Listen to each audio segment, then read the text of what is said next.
بسم اللہ الرحمن الرحیم۔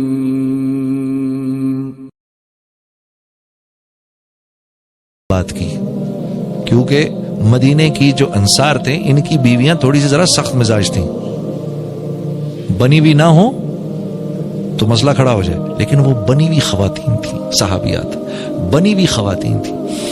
کہا کس کو لائے؟ کہا محمد صلی اللہ علیہ وسلم کا مہمان لایا ہوں۔ وہ بنی ہوئی تھیں، اہلن و سہلن۔ اچھا بھوکا ہے 3 دن سے، کچھ کھانے کو ہے؟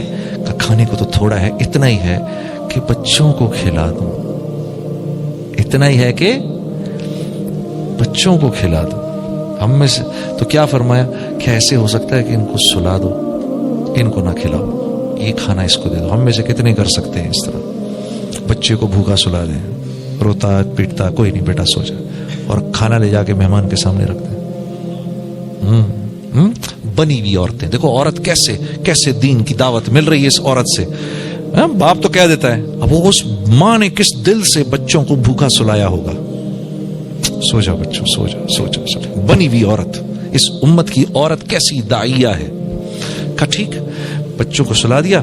اچھا جب کھانا لے کر آئیں تو صاحب ابن قیس سے مشورہ کر رہے ہیں بیوی سے، تمہاری کیا رائے، اگر ہم اس کو کھائیں گے تو یہ بھی ہم بھی کھائیں گے تو وہ بیچارہ کیا کھائے گا؟ ہاں تو کیا طے ہوا؟ ٹھیک ہے جب کھائیں گے مشل بہانے سے بجھا دیں گے، سارا کھانا اس کے سامنے رکھ دیں گے، یہ کھا لے، اس کے بعد ہم ہاتھ ہلاتے رہیں گے تاکہ اس کو پتہ نہ چلے کہ ہم نہیں کھا رہے۔ اگر اس کو ایسا لگا تو یہ نہ ہو کہ اس بیچارے سے کھایا نہ جائے۔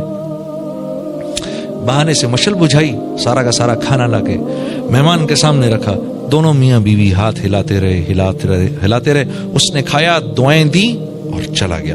صبح کو جب آپ مسجد میں آئے تو اللہ کے نبی صلی اللہ علیہ وسلم کی آپ پر نظر پڑی، نظر پڑتے ہی آپ مسکرائے اور آپ نے کہا ثابت تیری رات کی مہمانی اللہ کو بہت پسند آئی۔ یہ اس عورت کی وجہ سے ہے، اس عورت کی وجہ سے۔ بچے بھی داعی ہیں، ہاں عورت بھی داعیہ ہے، ہاں حکمت بصیرت سے، حکمت بصیرت سے۔ یہ حکمت بصیرت انشاءاللہ آپ جب اللہ کے راستے میں نکلیں گے اللہ آپ کو سکھائے گا، اللہ آپ کو لسان القوم سکھائے گا۔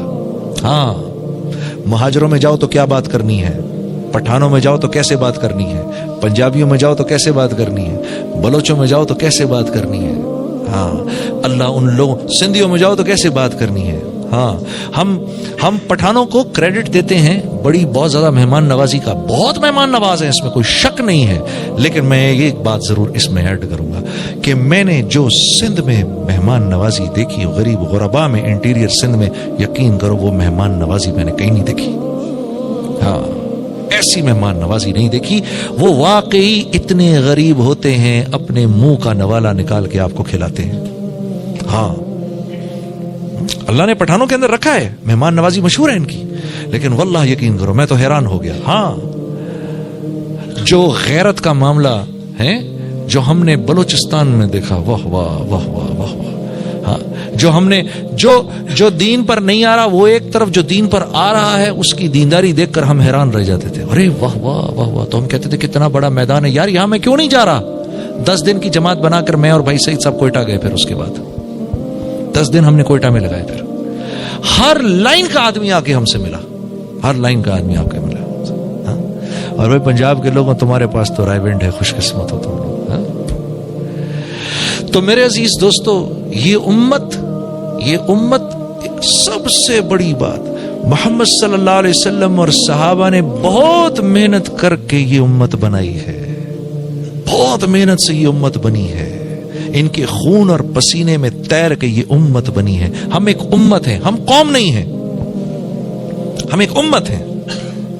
We are not a nation, we are an ummah، ہم امت ہیں۔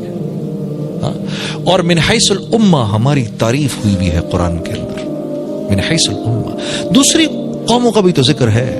ہاں تھوڑی دیر بیٹھنا، جانا نہیں، ابھی بہت دور سے آیا ہوں میں، ایسے نہیں چھوڑوں گا میں، ٹھیک ہے؟ آپ کو نعت بھی سناؤں گا انشاءاللہ۔ من حیث الامہ آپ دیکھو تو صحیح، قوم عاد کے بارے میں اللہ کیا فرما رہے ہیں، نافرمان تھے ختم کر دیے گئے۔ قوم سمود کے بارے میں دیکھو، نافرمان تھے ختم کر دیے گئے۔ قوم لوط کے بارے میں بے حیا تھے، ختم کر دیے گئے۔ قوم شعیب کے بارے میں معاملات میں بدمعاملگی کرتے تھے، ختم کر دیے گئے۔ جیسے ہی آپ کا ذکر آیا اللہ کا لہجہ بدل گیا، وہ سب ایسے تھے لیکن تم بہترین امت ہو، تم بہترین امت ہو. کیوں یا اللہ کیوں؟ ہاں ہماری تو نماز 5 منٹ کی ہے، 10 منٹ کی ہے. ہاں ان کے بنی اسرائیل کے عابد 100 سال تک اپنی عبادت گاہوں میں رہا کرتے تھے، 100 سال لگتے تھے. ہاں ہم تو صدقہ ایک دوسرے کو دیتے ہیں، وہ غنیمت کا مال پہاڑ پر رکھتے تھے، آگ آ کر جلاتی تھی تو قبول، نہیں تو پڑا رہتا تھا ادھر. ہاں ہم تو 24 گھنٹے کا روزہ رکھتے تھے، ہم تو فجر سے لے کر مغرب تک روزہ رکھتے ہیں، وہ بھی اللہ کی ذات پر احسان کرتے ہیں. ہاں ان کو 10% زکوٰۃ ان پر لگتی تھی، ہمیں 2.5% لگتی ہے. یہ کیا یہ کیوں بھائی؟ پھر ہم اتنی بہترین امت کیوں ہو گئے؟ اس لیے کہ جو کام اللہ نے ہمیں دیا وہ کسی اور کو نہیں دیا. کنتم خیر امہ، تم بہترین امت ہو. لہجہ ہی بدل گیا، پورا لہجہ ہی بدل گیا. وہ ایسے تھے، تم بہترین امت ہو. یا اللہ کیوں؟